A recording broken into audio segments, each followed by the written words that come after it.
انسانی تاریخ میں قربانی کا تصور شروع سے ہی موجود ہے اور دنیا کے تمام مذاہب میں قربانی کا تصور کم و بیش موجود ہے۔ دنیا کی سب سے پہلی قربانی حضرت آدم کے بیٹے حابیل اور قابیل نے کی تھی، جس کا ذکر قرآن میں کچھ اس طرح سے موجود ہے۔ اور جب انہوں نے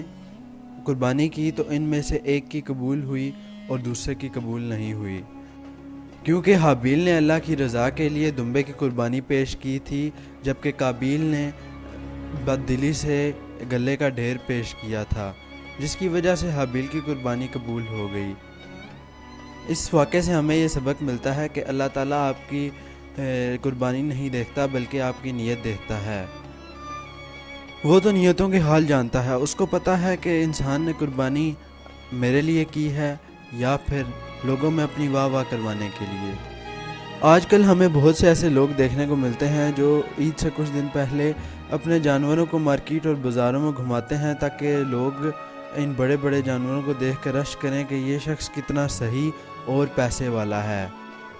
یا پھر ایسے لوگ میڈیا کے سامنے آ کر پوری دنیا کے سامنے ڈھنڈورا پیٹتے ہیں کہ ہم نے اتنا بڑا جانور خرید لیا ہے،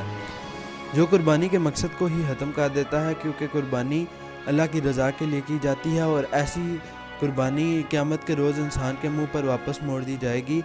کہ تم نے جس مقصد کے لیے قربانی کی وہ تمہیں حاصل ہو گیا، تمہیں دنیا والوں کی واہ واہ نصیب ہو گئی، اب آخرت میں اس کا کوئی اجر نہیں ہے۔ حلال پیسے سے کی گئی ایک بکری کی قربانی بھی اللہ تعالیٰ کے ہاں وہ مقام رکھتی ہے جو دھوکہ دہی سے اور حرام کے پیسے کما کر کروڑوں کی قربانی بھی آپ کے لیے نہیں کر سکتی۔ آپ ان چیزوں سے دنیا کو تو دھوکہ دے سکتے ہیں لیکن اللہ کو نہیں، کیونکہ اللہ تعالیٰ انسان کی اندرونی نیتوں سے واقف ہے۔ اس لیے ایسے کام کر کے اپنے عمل کو ضائع نہ کریں، خاص طور پہ تب جب آپ کے آگے پیچھے کے لوگوں کی قربانی کی حیثیت بھی نہ ہو اور وہ آپ کے اتنے عالی شان جانور دیکھ کر اللہ تعالیٰ سے شکوہ یا گلہ کریں۔ بدقسمتی سے اس افضل عمل کو بھی آج کل نمود و نمائش کا ذریعہ بنا دیا گیا ہے۔ بڑے بڑے جانور خرید کر ان کو گھر کے باہر باندھنا اور پوری مارکیٹ میں گشت کروانا، یہ نمود و نمائش اور مغروری کے علاوہ کچھ بھی نہیں ہے، اور اللہ تعالیٰ کو مغروری جیسا عمل بالکل ناپسند ہے اور عاجزی پسند ہے۔ قربانی عربی زبان کے لفظ قرب سے نکلا ہے، جس کے معنی ہے قریب ہونا۔ قربانی اللہ تعالیٰ کے قریب ہونے کا ذریعہ ہے، چاہے وہ کسی جانور کی قربانی سے ہو یا صدقہ خیرات سے۔ صحابہ نے آپ صلی اللہ علیہ وآلہ وسلم سے پوچھا کہ قربانی کیا ہے، جس پر آپ صلی اللہ علیہ وسلم نے ارشاد فرمایا کہ قربانی تمہارے والد حضرت ابراہیم علیہ السلام کی سنت ہے۔ صحابہ نے پوچھا کہ یا رسول اللہ، اس میں ہمارے لیے کیا ثواب اور اجر ہے؟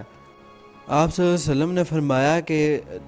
قربانی کے جانور کے ہر بال کے بدلے ایک نیکی ہے، جس پر صحابہ نے فرمایا اگر جانور اون والا ہو جیسے دمبا یا بھیڑ، تو آپ صلی اللہ علیہ وسلم نے فرمایا کہ اس کی بھی قربانی پر ایک بال پر ایک نیکی کا ثواب ہے۔ حضرت عائشہ صدیقہ رضی اللہ تعالیٰ عنہ نے فرمایا کہ یوم النحر ابن آدم کا کوئی بھی عمل قربانی سے افضل نہیں ہے، اور وہ قربانی کا جانور قیامت کے دن اپنے سینگ، بال اور کھروں کے ساتھ آئے گا۔ قربانی کا خون زمین پر لگنے سے پہلے ہی اللہ تعالیٰ کے ہاں قبول ہو جاتا ہے، اس لیے قربانی کو خوش دلی سے کیا کرو۔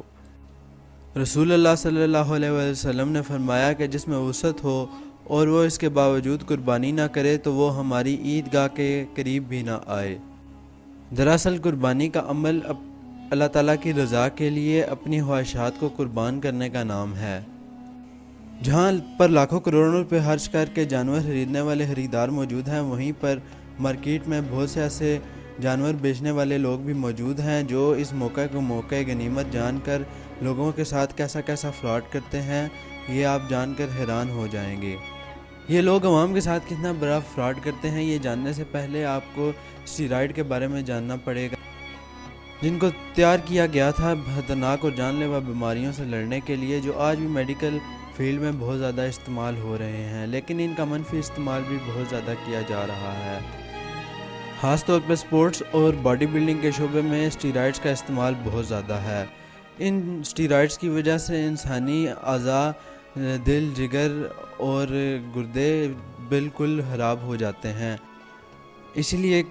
کچھ عرصے کے بعد کسی باڈی بلڈر کی موت کی خبر آپ کو اکثر سننے کو ملتی رہتی ہے۔ آسان لفظوں میں ایسے سمجھ لیں کہ مردوں کے اندر ایک خاص قسم کا ہارمون موجود ہوتا ہے جسے ٹیسٹوسٹیرون کہتے ہیں۔ اس کا مقصد ہوتا ہے ایک جسم کو میل جسم میں بدلنا، مطلب کہ ایک مرد کے جسم پر بال ہوں گے، وہ میسکولر ہوگا یا نہیں، اس کی آواز مردانہ ہوگی، یہ سب اس ہارمون کا کام ہوتا ہے۔ جبکہ عورتوں کے اندر اسی کے ساتھ کا ہارمون ہوتا ہے ایسٹروجن۔ جب کوئی شخص ان ہارمونز کو آرٹیفیشل طریقے سے لیتا ہے تو جسم کے اندر پروٹین کی تعداد بڑھنا شروع ہو جاتی ہے اور جسم تیزی سے گرو کرنا شروع ہو جاتا ہے، لیکن ان کے بہت سے برے سائیڈ ایفیکٹس بھی ہوتے ہیں، مثلا عورتوں جیسے جسمانی خصوصیات کا جسم میں شامل ہو جانا، مردانہ طاقت کی کمی اور ذہنی دباؤ وغیرہ وغیرہ۔ یہی انجیکشن سارا سال ان جانوروں کو لگائے جاتے ہیں اور ساتھ ان کے کیمیکل فرٹیلائزر دی جاتی ہے جو ان کو روزانہ خوراک میں دی جاتی ہے، جس کی وجہ سے ان ہارمونز ٹیسٹوسٹیرون کا اثر کافی گنا بڑھ جاتا ہے اور ان کی جسامت اتنی ہو پاتی ہے، ورنہ عام خوراک سے ان کی جسامت اتنی کرنا بہت ہی مشکل ہے۔ انہی انجیکشنز کے اثرات کی وجہ سے ان جانوروں کا جسم بہت بھاری بھرکم ہو جاتا ہے، یہاں تک کہ ان کی گردن کی جھالر تک زمین تک آ جاتی ہے۔ اپنے اس غیر فطری وزن کی وجہ سے وہ چلنے پھرنے سے بھی قاصر ہو جاتے ہیں اور بیوقوف عوام اس غیر فطری موٹاپے کو خوبصورتی سمجھتی ہے، کیونکہ یہ بے زبان جانور تو نہیں بتا سکتا کہ اس کے ساتھ کیا سلوک ہوا ہے۔ نہ صرف یہ بلکہ ان جانوروں کی کھال کو چمکدار بنانے کے لیے ان کو مہنگے مہنگے انجیکشن لگائے جاتے ہیں جن کا اثر ان کی گوشت میں بھی شامل ہو جاتا ہے اور یہ گوشت آپ کے لیے زہر ثابت ہوتا ہے۔ اس طرح یہ لوگ نہ صرف جانوروں کی زندگی برباد کرتے ہیں بلکہ انسانوں کی صحت کو بھی تباہ کرتے ہیں۔ ہمارے باؤ اجداد بھی بڑے جانوروں کا گوشت کھاتے تھے، لیکن ان میں کبھی ایسی بیماریاں نظر نہیں آئی جو آج کل کے جانوروں کو کھانے کی وجہ سے لوگوں میں ہو رہی ہیں۔ آج کل ڈاکٹر کے پاس جاؤ تو وہ سب سے پہلے بڑا گوشت کھانے میں منع کرتا ہے، کیونکہ یہ آج کل کچھ لالچی لوگوں کا کاروبار بن چکا ہے۔ یہی وجہ ہے کہ آج کل لوگوں میں صحت کی بیماریاں بہت زیادہ ہو رہی ہیں۔ عام خوراک کے بلبوتے پر کسی جانور کو اتنا بڑا کرنا ممکن نہیں ہے، اسی وجہ سے بیپاری مشہور زمانہ جھوٹ لوگوں کو بتاتے ہیں کہ یہ جانور پستے، بادام، کاجو اور دودھ اور مکھن وغیرہ کھا کر بڑا کیا گیا ہے، جو ایک سفید جھوٹ ہے۔ کبھی بھی اتنی خوراک کھلا کر جانوروں کو اتنا بڑا نہیں کیا جا سکتا۔ اگر آپ کو میری بات پہ یقین نہ ہو تو 4 مہینے ایسے کسی جانور کو اپنے گھر میں پال کر رکھ لیں۔ گھر کی خوراک پر 4 مہینے رہنے کے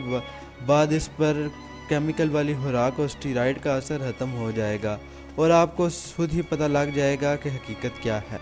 لیکن آپ نے 3-4 دنوں میں قربانی کرنی ہوتی ہے، جس کی وجہ سے یہ حقیقت کبھی آپ کے سامنے آشکار نہیں ہوتی اور